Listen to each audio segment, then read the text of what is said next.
Here, in the endless void of space and time, we can finally ponder one of the greatest questions facing the whole of humanity. How does one become a video game artist? Well, good news!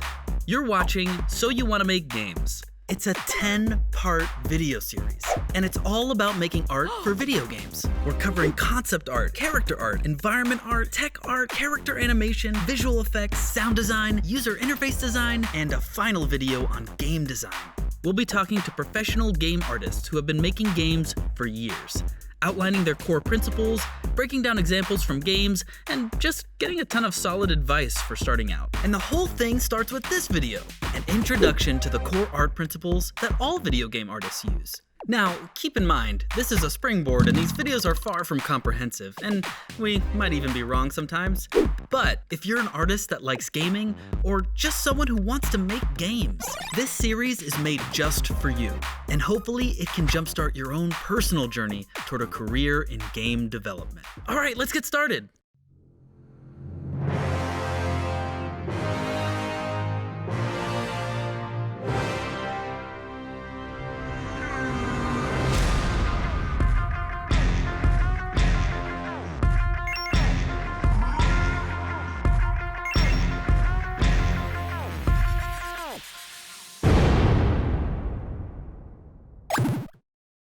So, what is art in a game?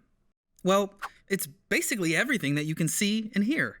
Artists are responsible for the characters, the effects, the enemies, the environment, the UI, and the animation and the sound as well.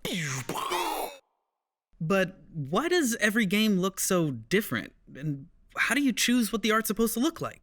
I mean, are artists just making a pretty wrapping? Art is way more than just a pretty wrapping on a game.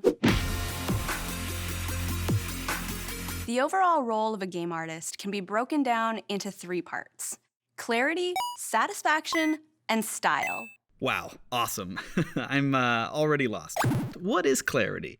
Clarity is basically communicating to the player what's happening in the game, like knowing which way to go, where you are, who's an ally and who's an enemy, and how much health you have. These are all examples of critical information that has to be immediately clear to players. All right, so just make everything clear. What's so hard about that? Well, it can get difficult because games have a lot of things going on and a lot of information that a player needs to understand in a really short amount of time. I mean, have you ever been in a team fight in League of Legends? Out way too rapidly, and Blake's gonna pick him off. The shutdown is there, and now Prey is here. Exhaust is on. Okay, let's move on to satisfaction. Satisfaction is giving clear and responsive feedback to player actions.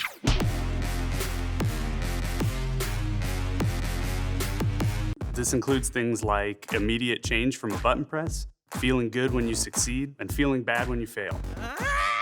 But deciding how to deliver clarity and satisfaction is a whole question unto itself. Whether it's a meaty hit pause, a huge ceremony, flowing momentum, or even something as simple as running around and jumping.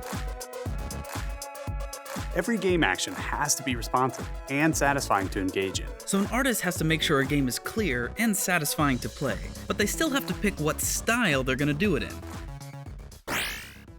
Every game has a different art style.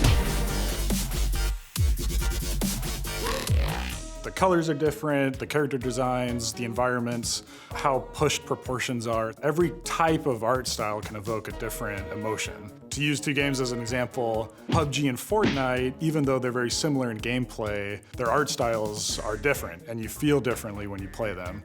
Fortnite has a lot more color, the characters' proportions are very pushed, and evokes a little more lightheartedness, whereas PUBG has a little less color, it's a little more serious in tone. Real-world guns and environments add a lot to making you feel super different when you play that game.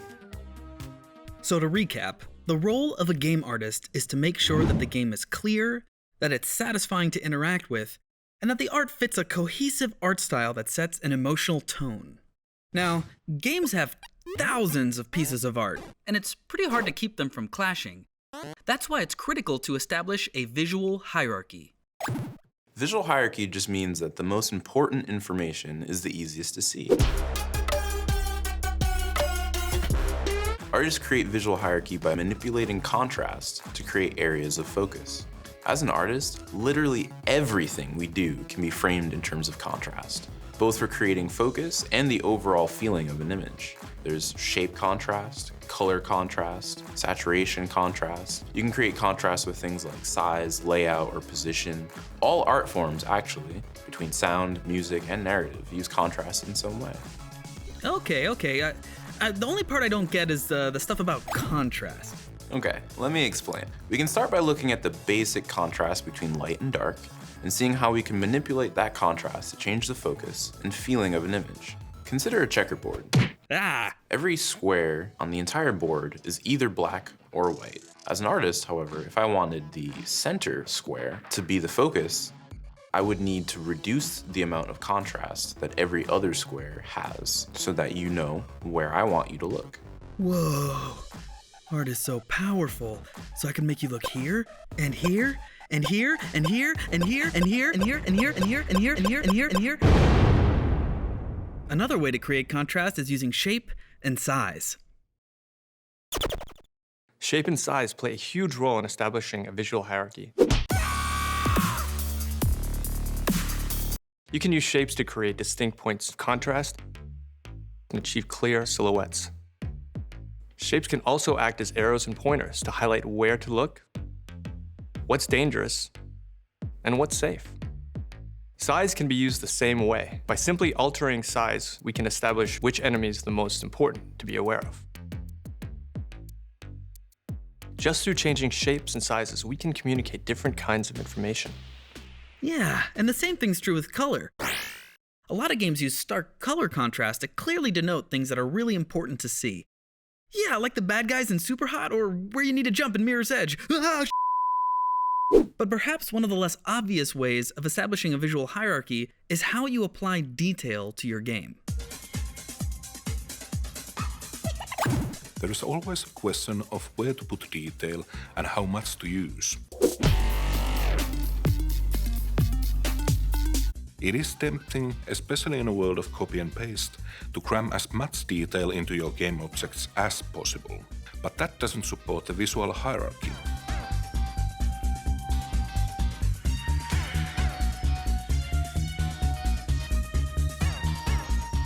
Detail can be applied in the same way you might apply any other visual element. Creating areas of rest and areas of high detail is a great way to create contrast. Games like Journey and Inside do this to a high degree, but it's not just something in stylized games. Very realistic games use this idea as well by implying detail. If you look at a game like Uncharted and God of War, you can see how the detail is reduced in the distance, also called atmospheric perspective. This helps lead the eye and creates depth. Wow, so we can tune all these different aspects of art to make sure that the most important parts of a game are the easiest to see. Now that almost brings our video to a close. No! It's okay, look at all the stuff we've learned.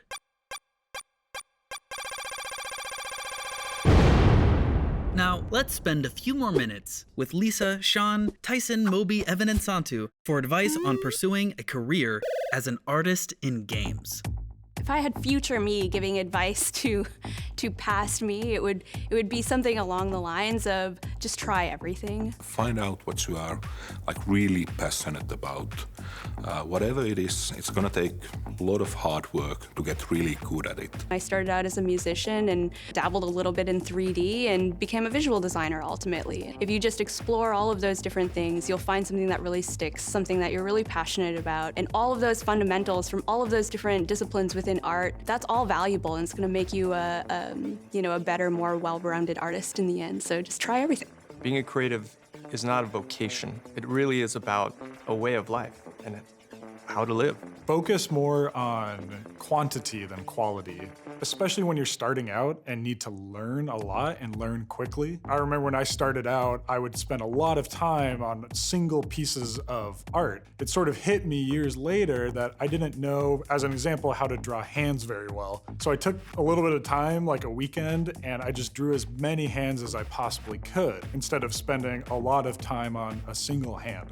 And it was so much better for me to do that, to actually learn what doesn't work, what makes a good hand pose, than to spend a whole bunch of time just on a single thing. If you're trying to get into the industry, the first step is to show the world what you can do. Whether you're a designer, artist, anything, it all starts with making something and showing people what you made. Earlier in my studies as an artist, I struggled a lot with, am I talented enough to do this? And ultimately, the more that I have grown and as my career has progressed, I've realized that talent is really not as important as the dedication to your craft. It's tricky to see how much you are improving, but you just need to trust that if you keep at it, you will get better at it. You go through sometimes a hard year. Sometimes you can't get the ideas to come out, but you just have to be patient and power through it. And every time you consider stopping, saying, oh, I'm actually not good enough at this, just consider not stopping. And remember, this is just the first in a whole series of videos, so make sure you watch the rest to find out how every type of artist is involved in making a game.